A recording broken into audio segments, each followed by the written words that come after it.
Hey guys, this is Deepti here, Deepti Jacob, DJ for short, with Sitara Center for Emotional Counseling. I am a psychologist and have been practicing for a few years now. Today we will be talking about sleep and its importance. I'm going to break it down for you. These are slightly difficult concepts perhaps, but I will try and make it as simple as is possible to understand. And I'm going to tie it back into circadian rhythm in a future video. But for today, we will talk about sleep cycles and why it is so critical that we follow a regular sleep cycle. Now, today we are on the roads to Kasaragod from Bangalore. Now, some of you all might know where this is, but Kasaragod is about 380 kilometers from Bangalore. It is the northernmost district of Kerala and is also known as Sapta Bhasha Sangama Bhumi. What that means is this is the land of 7 languages.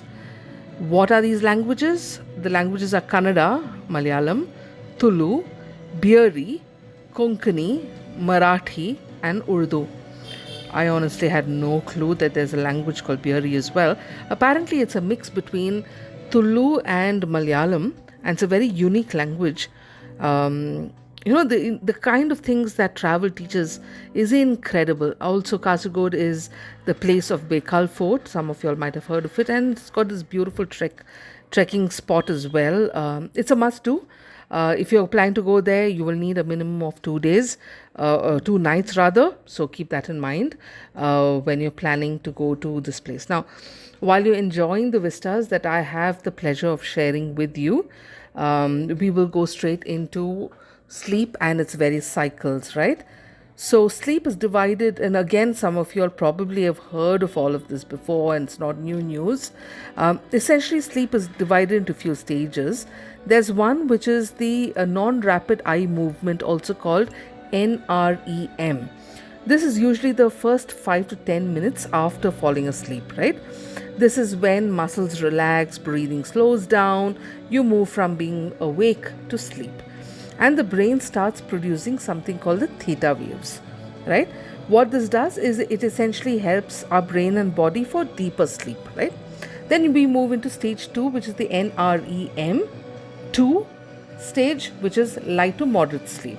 Now, this is between 20 to 30 minutes into the cycle, and it makes up about 50% of total sleep. Now, we go through about 3-4 such cycles, right?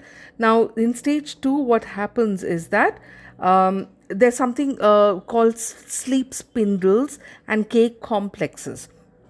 Essentially, this helps with memory consolidation.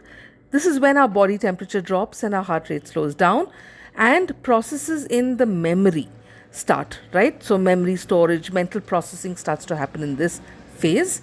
Then we move into stage 3, which is deep sleep or slow wave sleep. This is a 20 to 40 minute cycle window. It is most abundant during the first half of the night, when our brains produce delta waves, which are very slow, high amplitude waves, right? This is when growth hormone is released.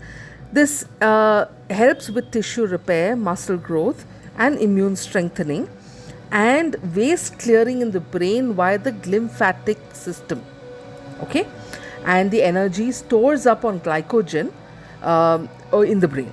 So essentially, physical restoration, immune health, and cellular housekeeping happens. And then we move into the rapid eye movement or the REM sleep. This appears about 90 minutes after sleep, and it sort of starts to become more longer the deeper we go into sleep, or after 2-3 such sleep cycles where we've already cycled through 2 or 3 stages. And here, if you see a person, it's literally like they are actually awake, because they are vivid, they're having vivid dreams, they're processing memories. So here is when cognitive and emotional repair happens, learning happens, mental balance happens, right? So what's important for us to understand, and also there is a whole lot of other processes also that's going on in our body during sleep, right? The first half is the deep sleep or the slow wave sleep. This is for physical repair and immune function, right? The second half of the night is more REM sleep. This focuses on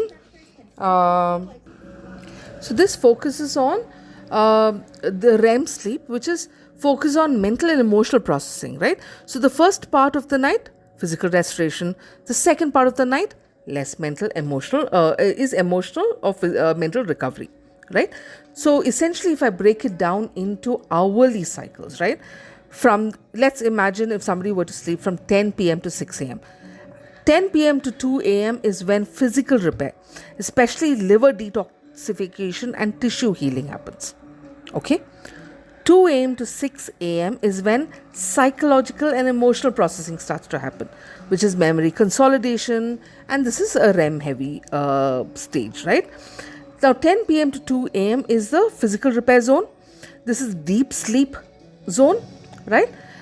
This is when, like I said, tissue repair happens, bone strengthening happens, cell regeneration and immune system priming happens. Alright. Now the lymphatic system that I had earlier touched upon, this essentially is flushing out toxins, right? Like beta amyloid, which is linked to Alzheimer's. Right? Heart rate, blood pressure, breathing, all of this is lowest during this time. Now, simultaneously, the gallbladder starts, which is the 11 p.m. to 1 a.m. time frame. This is linked to decision making, confidence, and repair of tendons. Okay. Then the liver kicks into action, which is between 1 a.m. to 3 a.m. And this now is going to detoxify the blood, processes hormones, and starts to store nutrients. Between the 2 a.m. to 6 a.m. is psychological and emotional repair zone. So here we are consolidating memories. We are looking at what is factual, what is skill based, and we are storing this. The amygdala starts to work big time. The prefrontal cortex is also called online, and we reprocess emotional events and lowers stress reactions associated with certain events that have happened. And that's the reason when sometimes we go to bed worrying about issues or problems or whatever, we sometimes wake up with a solution to these problems. This REM sleep makes this possible. During this time we are almost sort of paralyzed. It's called atonia, and during this time all of this work is happening. Simultaneously the lung time is happening. This is between 3 and 5 a.m. where there's very deep breathing, there's oxygen distribution, and most importantly grief processing happens between this stage, right?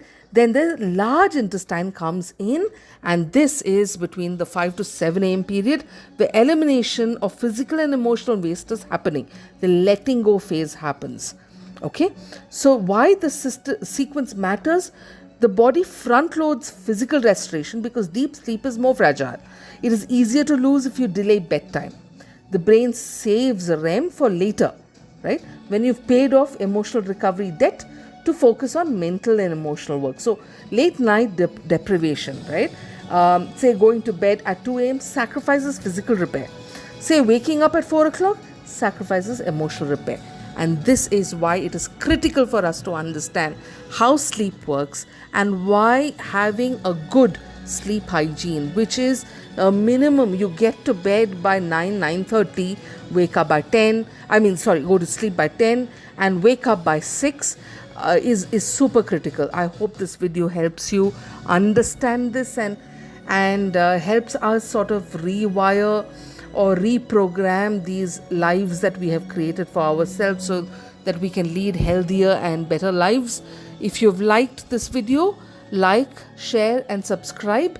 And please do remember to follow this channel so that you can get more such interesting psychology related updates. We will talk further on sleep in following and upcoming videos. Until then, stay safe, take care, bye-bye.